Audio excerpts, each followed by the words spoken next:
दोस्तों रिसेंटली हम लोगों ने सोशल मीडिया के अलग अलग प्लेटफॉर्म पे कुछ शॉर्ट्स और वीडियोस अपलोड करे थे पोर्टफोलियो डाइवर्सिफिकेशन पर।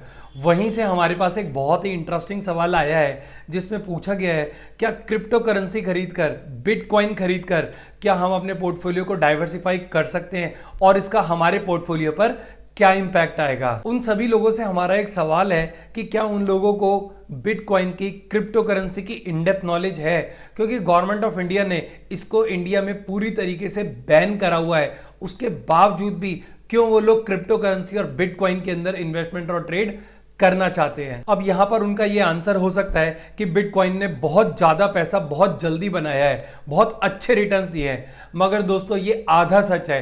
पूरा सच ये है कि जितने अच्छे और जल्दी रिटर्न उसने दिए हैं उतने ही अच्छे और जल्दी रिटर्न उसने वापस भी ले लिए हैं। इसका मतलब ये है कि जब आप उसका पूरा हिस्टोरिकल चार्ट खोल के देखेंगे तो आप ये देखेंगे वो जितना जल्दी 48 लाख तक गया है उतनी ही जल्दी वो 17 लाख तक गिर भी गया है। तो दोस्तों आज के इस वीडियो में हम लोग ये समझेंगे कि क्यों आप लोगों को क्रिप्टो करेंसी में पैसा नहीं लगाना चाहिए, किसको लगाना चाहिए, कब लगाना चाहिए, कितने समय के लिए लगाना चाहिए। इन सारे सवालों को आज हम लोग डिटेल में डिस्कस करेंगे। नमस्कार दोस्तों, मेरा नाम है विजय कौशिक। मैं हूं एक स्टॉक मार्केट ट्रेनर और कंसल्टेंट। दोस्तों अब हम लोग ये बात करेंगे कि बिटकॉइन होता क्या है, क्योंकि बहुत से हो सकता है हमारे व्यूअर ऐसे हो जो बिटकॉइन में नया नया पैसा इन्वेस्टमेंट करना चाहते हैं, ट्रेडिंग उसमें करना चाहते हैं। तो आगे बढ़ने से पहले हम लोग ये बात करेंगे कि बिटकॉइन होता क्या है। देखिए ये एक डिसेंट्रलाइज करेंसी है। इसका मतलब ये है कि इसका कंट्रोल बहुत लोगों के पास है। इसको हम इस तरीके से समझते हैं कि जब हम अपना पैसा बैंक में डिपॉजिट करते हैं तो उस पैसे पे अब बैंक का कंट्रोल होता है। वो चाहे जिस मर्जी को लैंड करे, जिस रेट पे करे और कितना लैंड करे, ये सब बैंक की ही कॉल होती है, बैंक का ही डिसीजन होता है। हमारा इसके अंदर कोई कंट्रोल नहीं होता। मगर दोस्तों क्रिप्टो करेंसी के अंदर यहां पर किसी एक बंदे का ना होल्ड होके बहुत लोगों का होल्ड होता है और इसीलिए ही इसको डिसेंट्रलाइज करेंसी बोला जाता है। दोस्तों इसके अपने बहुत सारे चैलेंजेस हैं। शायद इसी वजह से हमारी गवर्नमेंट ने इसको इंडिया में पूरी तरीके से बैन करा हुआ है। दोस्तों अब हम ये बात करेंगे कि बिटकॉइन में ट्रेडिंग कैसे करें। मगर आगे बढ़ने से पहले मैं एक बात ये बताना चाहता हूं कि जब भी हम लोग फाइनेंशियल इंस्ट्रूमेंट्स में ट्रेडिंग करते हैं तो उसके अंदर हमारे पास 3 टाइप का डेटा अवेलेबल होता है। पहला है फंडामेंटल, दूसरा डेरिवेटिव और तीसरा टेक्निकल एनालिसिस का डेटा हमारे पास अवेलेबल होता है। मगर एक बात ध्यान रहे, इन तीनों के बेस में फंडामेंटल डेटा होता है। अब हम इसको बहुत डिटेल में समझेंगे। देखिए टॉप ट्रेडेड अगर हम फाइनेंशियल इंस्ट्रूमेंट्स की बात करें तो इसमें प्राइमरली 3 प्रोडक्ट्स आते हैं, इक्विटी, करेंसी और कमोडिटीज। अब हम तीनों के बारे में एक एक करके बात करेंगे और फिर हम लोग बिटकॉइन के बारे में बात करेंगे और या फिर आप कहें क्रिप्टो करेंसी के बारे में बात करेंगे।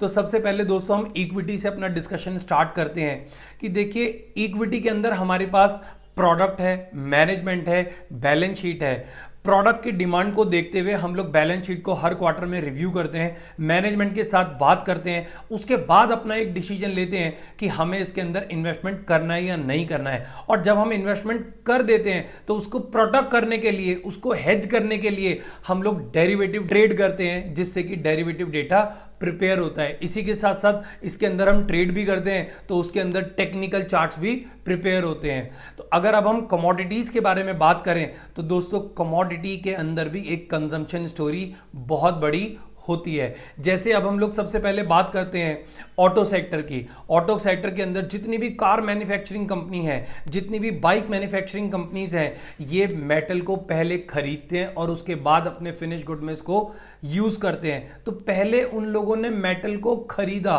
और जैसे जैसे वो लोग मेटल को खरीदते हैं उसकी डिमांड आती है, सप्लाई भी आती है और उसको प्रोटेक्ट करने के लिए, उसको बहुत ज्यादा इसके अंदर लॉस ना हो जाए, इसके प्रोटेक्शन के लिए वो लोग फॉरवर्ड बुकिंग करते हैं, फ्यूचर से इसको हेज करते हैं, डेरिवेटिव के और प्रोडक्ट से इसको हेज करते हैं। इस तरीके से डेरिवेटिव का डेटा प्रिपेयर होता है और साथ के साथ जब उसके अंदर ट्रेडिंग होती है तो टेक्निकल चार्ट्स भी प्रिपेयर होते हैं। तो वहां पर पीछे एक कंजम्पशन स्टोरी होती है। अब हम लोग करेंसीज के बारे में बात करेंगे कि दोस्तों इंडिया की भी अगर मैं बात करूं तो हम लोग इंपोर्ट भी करते हैं, हम लोग एक्सपोर्ट भी करते हैं। जब हम लोग इंपोर्ट करते हैं तो हमें डॉलर्स देने पड़ते हैं और जब हम एक्सपोर्ट करते हैं तो डॉलर्स हमें मिलते हैं। तो इनके लिए हमें डॉलर खरीदने भी पड़ते हैं और बेचने भी पड़ते हैं। तो इस तरीके से डॉलर की डिमांड और सप्लाई जनरेट होती है। इस तरीके से इसका प्राइस ऊपर भी जाता है, नीचे भी जाता है और पूरी तरीके से फ्लक्चुएट करता है। और दोस्तों इसको हेज करने के लिए हम लोग डेरिवेटिव्स में ट्रेड भी करते हैं, जिससे डेरिवेटिव का डेटा प्रिपेयर होता है, टेक्निकल का डेटा प्रिपेयर होता है। मगर आप इन तीनों चीजों में एक बात ध्यान देंगे, एक चीज बहुत कॉमन है, तीनों के पीछे कंजम्पशन स्टोरी है। इक्विटी की बात करें तो कंपनी की प्रोडक्ट की डिमांड, कमोडिटीज की बात करें तो हमने जैसे बेस मेटल का एग्जांपल दिया है तो बेस मेटल की डिमांड, और तीसरे नंबर पे हमने करेंसीज की बात करी है तो करेंसी के अंदर जब हम इंपोर्ट एक्सपोर्ट करते हो तो वहां पे भी डिमांड सप्लाई बहुत ज्यादा आती है। दोस्तों अब हम लोग बिटकॉइन और क्रिप्टो करेंसी के बारे में बात करेंगे। जब गवर्नमेंट ऑफ इंडिया ने इसकी लीगल टेंडरिंग पे पूरी तरीके से बैन लगा रखा है, इसके थ्रू आप कोई ट्रांजैक्शन नहीं कर सकते, तो इसकी डिमांड कैसे बढ़ रही है? क्यों इसका प्राइस ऊपर जा रहा है? क्यों इसका प्राइस इतना नीचे जा रहा है? क्यों इसका प्राइस 48 लाख तक चला गया और वहां से गिर के क्यों इसका प्राइस 17 लाख रुपए तक आ गया? क्योंकि दोस्तों हमें यह बात समझनी पड़ेगी कि इक्विटी में जब किसी कंपनी के प्रोडक्ट की डिमांड बढ़ती है तो उसका शेयर प्राइस ऊपर जाता है, जब किसी कमोडिटी के अंदर उसका डिमांड बढ़ता है तो उसका प्राइस ऊपर जाता है। करेंसी के अंदर हम इंपोर्ट एक्सपोर्ट करते हैं तो based on the demand and supply price fluctuate करता है। मगर यहां पे तो इसकी डिमांड ही नहीं है क्योंकि गवर्नमेंट ने बैन कर रखा है, किसी भी तरीके की सप्लाई नहीं है। तो दोस्तों हमें यह बात समझनी पड़ेगी कि इसका प्राइस ऊपर क्यों जा रहा है, नीचे क्यों जा रहा है, और हमने इसके अंदर ट्रेड ही क्यों करना है जब इसकी एक्चुअल डिमांड और सप्लाई एग्जिस्ट ही नहीं करती। तो अब देखिए कहीं ना कहीं कुछ ना कुछ कंजम्पशन स्टोरी तो होनी ही चाहिए किसी ना किसी की। जैसे हमने इक्विटी, कमोडिटी, करेंसी की बात करी, मगर ये तो लीगल टेंडर ही नहीं है। जब जिस प्रोडक्ट की एग्जिस्टेंस ही नहीं है इंडिया के अंदर तो उसकी डिमांड कहां से आ रही है? तो अब सवाल यह है कि जिसकी डिमांड नहीं है, सप्लाई नहीं है, तो उसका डेटा कैसे प्रिपेयर हो रहा है और चार्ट्स कैसे प्रिपेयर हो रहे हैं? तो ये हमारे लिए कहीं रिस्क तो नहीं है? और दोस्तों गवर्नमेंट ऑफ इंडिया ने भी कुछ इसके अंदर इनडायरेक्ट रिस्ट्रिक्शंस लगा रखे हैं।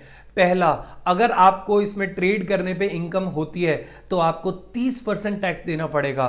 दूसरा, आप अपना लॉस अगले साल कैरी फॉरवर्ड नहीं कर सकते।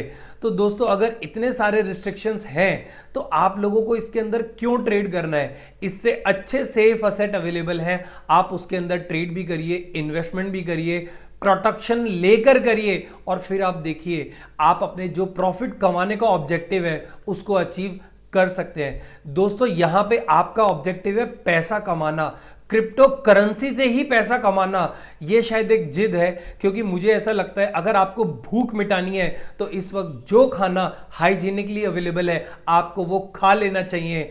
अब ये तो शायद एक गलत जिद होगी कि नहीं जी मुझे तो शाही पनीर खा के ही अपनी भूख मिटानी है, तो मुझे लगता है आपको अपना डिसीजन को रिव्यू करना चाहिए। दोस्तों अब हम लोग ये बात करेंगे क्या बिटकॉइन का या क्रिप्टो करेंसी का प्राइस को प्रेडिक्ट किया जा सकता है। तो सबसे पहले हम लोग ये बताते हैं कि वो कौन कौन से सोर्सेज हैं जिसके बेस पे किसी भी फाइनेंशियल इंस्ट्रूमेंट का प्राइस फोरकास्ट किया जा सकता है या प्रेडिक्ट किया जा सकता है। तो सबसे पहले दोस्तों इसके अंदर आता है फंडामेंटल एनालिसिस, दूसरा आता है डेरिवेटिव डेटा, और तीसरा आता है टेक्निकल एनालिसिस। तो अब हम लोग अगर बिटकॉइन के केस में बात करें तो फंडामेंटल तो यहाँ पे कोई है ही नहीं।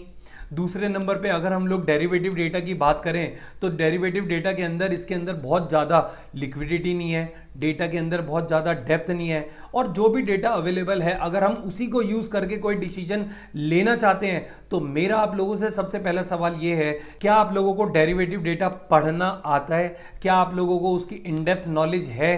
क्या आप डेरिवेटिव डेटा को यूज़ करके प्राइस को फोरकास्ट कर सकते हैं? अगर नहीं तो सबसे पहली बात फंडामेंटल तो है नहीं, और डेरिवेटिव डेटा आपको पढ़ना नहीं आता तो कहीं आप ऐसा तो नहीं है फंस जाएंगे। और तीसरे नंबर पे हम लोग बात करते हैं अब टेक्निकल एनालिसिस की। तो टेक्निकल एनालिसिस में दोस्तों फिर वही वाली बात है, जहां फंडामेंटल नहीं है और टेक्निकल है, तो क्या आप लोगों को टेक्निकल एनालिसिस की इन डेप्थ नॉलेज है?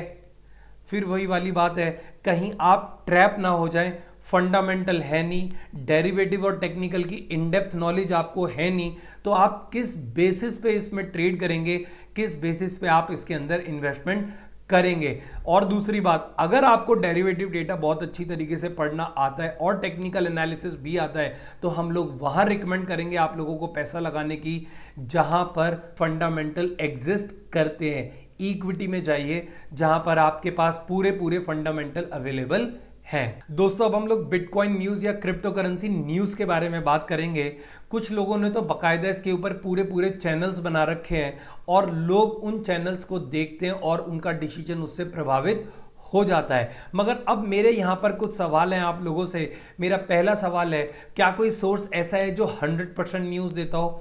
दूसरा, मान के चल लो कि कोई सोर्स है, वैसे तो है नहीं, मगर मान के चल लो कि ऐसा कोई सोर्स है जो ज़्यादा से ज़्यादा न्यूज़ देता हो। मगर मेरा दूसरा सवाल इसके अंदर ऐसा है, क्या आप लोगों को न्यूज़ को एनालाइज करना आता है? किस न्यूज़ पे कौन सा क्रिप्टो करेंसी कितना ऊपर जाएगा, कितने दिन तक ऊपर जाएगा, इस बात का एनालिसिस आप कैसे करेंगे? कौन सी न्यूज़ पे कौन सा क्रिप्टो करेंसी कितना नीचे गिरेगा, कब तक नीचे गिरेगा, क्या इस बात का कोई एनालिसिस होता है? क्या कोई एनालिसिस कर सकता है? क्या कोई ट्रेनिंग इंस्टीट्यूट है जो ये चीज़ें पढ़ाता हो? क्या कोई बुक है जिसके बारे में डिटेल में लिखा हुआ हो? तो अगर ऐसा कुछ भी नहीं है तो दोस्तों आप लोग कैसे एनालिसिस करेंगे और कैसे एक सही डिसीजन लेके क्रिप्टो करेंसी से अपनी वेल्थ बना पाएंगे?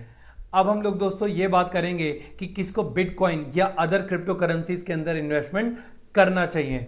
देखिए, जब हम लोगों की वीडियो बनाने से पहले कुछ लोगों के साथ डिस्कशन हुआ तो कुछ लोग इसके अंदर काफ़ी ऑप्टिमिस्टिक मिले, उन लोगों को इसी के अंदर ही इन्वेस्टमेंट करना है। मगर जब हम लोगों ने उनसे रीज़न पूछा तो उनके पास एक बहुत ही सॉलिड रीज़न मिला, जो अगर आपका भी रीज़न है तो हमें लगता है कि आप लोगों को क्रिप्टो करेंसी के अंदर इन्वेस्टमेंट जरूर करना चाहिए, मगर ट्रेड के लिए तो हम तब भी रिकमेंड नहीं करते। तो अब उस कारण के बारे में बात करते हैं दोस्तों। तो उन लोगों ने हमें जो बताया, ये बताया कि ये एक भविष्य की करेंसी है। एक समय ऐसा आएगा जब केवल इसी करेंसी के अंदर ही डीलिंग होगी। दोस्तों अगर आपका भी यही कारण है तो आप लोगों को इसके अंदर इन्वेस्टमेंट जरूर करना चाहिए, मगर इन्वेस्टमेंट करते हुए कुछ बातों का आप लोगों को जरूर ध्यान रखना चाहिए।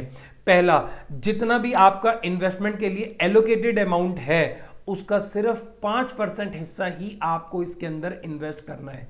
दूसरी बात, जब इसका पीक से कम 65 से 70% तक का फॉल हो जाए तब आपको इसके अंदर पैसा लगाना चाहिए। कहने का मतलब है, मान के चलिए कोई क्रिप्टो करेंसी 1000 रुपए की थी और आज वो 300 साढ़े 300 रुपए में मिल रही है। अब यहां से आप लोगों को इसके अंदर पैसा लगाना शुरू करना चाहिए। देखिए दोस्तों, इस तरीके से आप अपना रिस्क थोड़ा बहुत कम कर पाएंगे। और अगर आप लोगों को डेरिवेटिव की इनडेप्थ नॉलेज है, मैं दोबारा रिपीट कर रहा हूं, इनडेप्थ नॉलेज है, तो आप लोग थोड़ा बहुत अपना इन्वेस्टमेंट का अमाउंट भी बाहर निकाल सकते हैं। अब दोस्तों अगर आप इन लेवल्स पे इसको खरीदते हैं तो हम ये स्ट्रांगली रिकमेंड करते हैं कि आप इसको होल्ड करिए, क्योंकि आपकी जो स्टेटमेंट है वो बहुत स्ट्रांग है कि ये भविष्य की करेंसी है। अब भविष्य को आप मैच्योर होने दीजिए, वो समय आने दीजिए जब तक बिटकॉइन बिल्कुल आम ना हो जाए, बिल्कुल खास ना हो जाए, हर बंदा इसी के अंदर ट्रांजैक्शन करने लगे, या एटलीस्ट कुछ कंट्रीज तो पूरी तरीके से इसके ऊपर डिपेंडेंट जब तक नहीं हो जाती, जब तक आपको इसको होल्ड करना ही पड़ेगा। और तब तक ये एक हाई रिस्क इन्वेस्टमेंट है। इसलिए हम लोगों ने ये रिकमेंड करा है कि आपको लोगों को टोटल एलोकेटेड अमाउंट का सिर्फ 5% ही इन्वेस्टमेंट करना चाहिए। कम पैसा लगाइए, हाई रिस्क है बट हाई रिटर्न भी देगा। और दोस्तों, जो आपने सोचा है अगर ऐसा ही होता है, अगर बिटकॉइन एक समय के बाद आम और खास हो जाती है, लोग इसी पे डिपेंडेंट हो जाते हैं, कंट्रीज इसी के ऊपर डिपेंडेंट हो जाती हैं, तो ध्यान रखना आपकी वेल्थ बननी बिल्कुल निश्चित है। अगर आप लोगों को दोस्तों हमारा ये डिस्कशन पसंद आया है तो इस वीडियो को जरूर लाइक करिए, हर उस दोस्त के साथ शेयर करिए जो बिटकॉइन के अंदर इन्वेस्टमेंट करना चाहता है या कर चुका है। और दोस्तों अगर आपका इससे रिलेटेड कोई भी सवाल है तो हमें कमेंट सेक्शन में जरूर पूछेगा। हम एक ट्रेनिंग कंपनी है, मैं आपको कमिट करता हूं आपके हर सवाल का जवाब हम लोग जरूर देंगे, और ज़रूरत पड़ी तो उसके ऊपर हम लोग एक फर्दर और वीडियो बनाएंगे। लास्ट बट नॉट लीस्ट, आप हमारे चैनल को जरूर सब्सक्राइब करिए जिससे आप लोगों को भी फाइनेंशियल मार्केट की नॉलेज आसान भाषा में मिल सके।